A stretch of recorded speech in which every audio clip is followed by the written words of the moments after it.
Here are reasons why you're having communication problems in your marriage. Trust me, communication is a big deal. I feel like if every couple should master communication, there will be greater levels of peace in your home.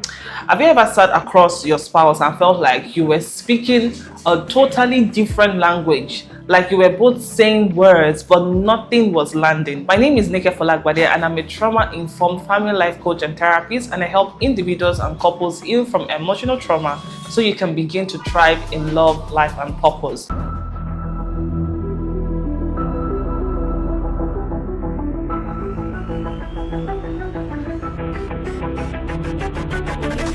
So let's talk about these big issues with communication. You see, communication is not just about words. It's about understanding, safety, and connection. And you see, many marriages are struggling not because they don't talk, but because they don't know how to talk. Do you see that line?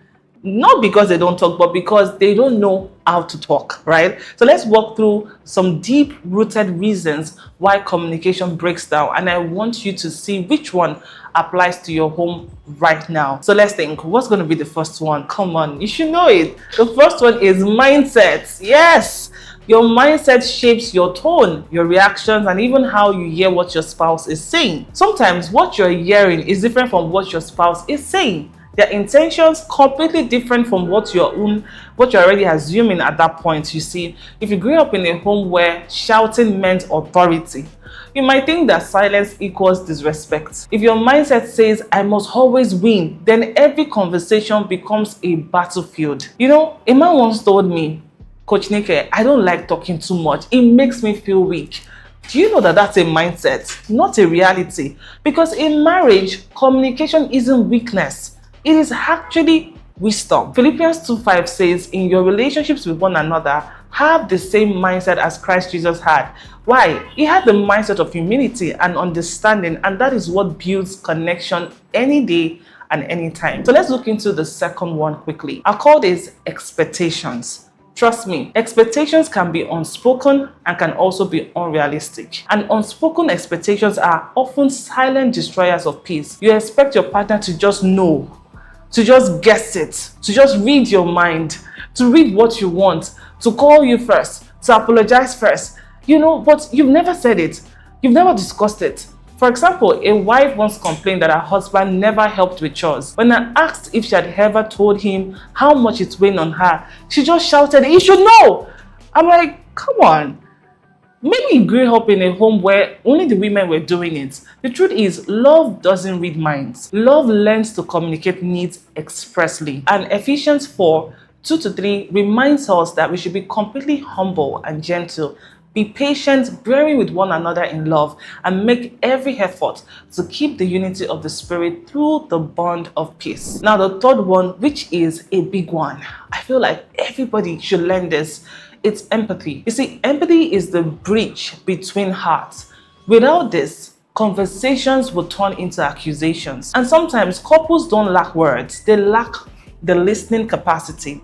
Imagine your spouse says, I feel lonely. And instead of pausing, you reply, but I'm always at home. That's defense, not empathy. Do you see? True empathy says, oh really? Why do you feel alone, especially since I'm right here with you? It's being curious about your partner's world that will bring you access into the depths of their soul. And empathy softens the heart. Remember, Proverbs 15:1 says, a gentle answer turns away wrath, but a harsh word stirs up anger. So instead of taking everything as an attack, take it as an invitation to deeper levels of conversations. And the fourth one is pride. You see, pride is the wall that blocks connection. Many couples struggle with saying, I'm sorry, or I was wrong. Pride makes you defend your ego instead of protecting your relationship. For example, you might keep silent after a disagreement, waiting for your spouse to come to their senses when both of you are actually hurting.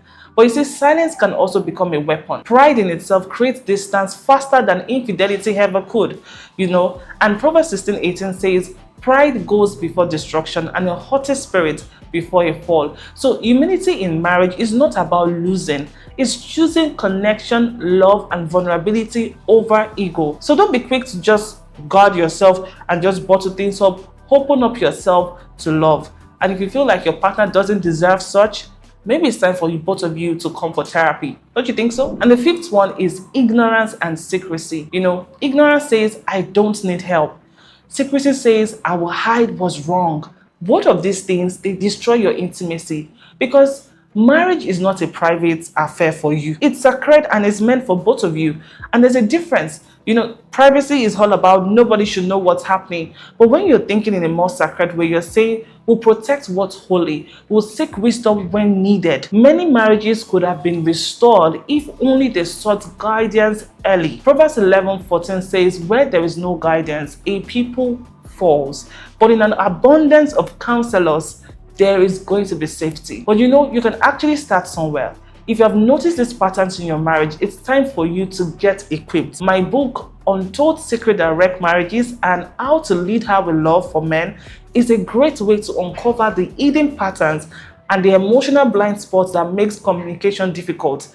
And guess what? You can also book a breakthrough healing session for both of you, where we can unpack the roots and begin to rebuild safety. I want to believe that this will be a call for you to get interested in making your marriage better. So if you really loved this video, I want you to like, to subscribe, and to drop a comment telling us one thing that you want to start doing differently. I am here to make sure that your marriage is better, and I can't wait to see you in my next video. Bye.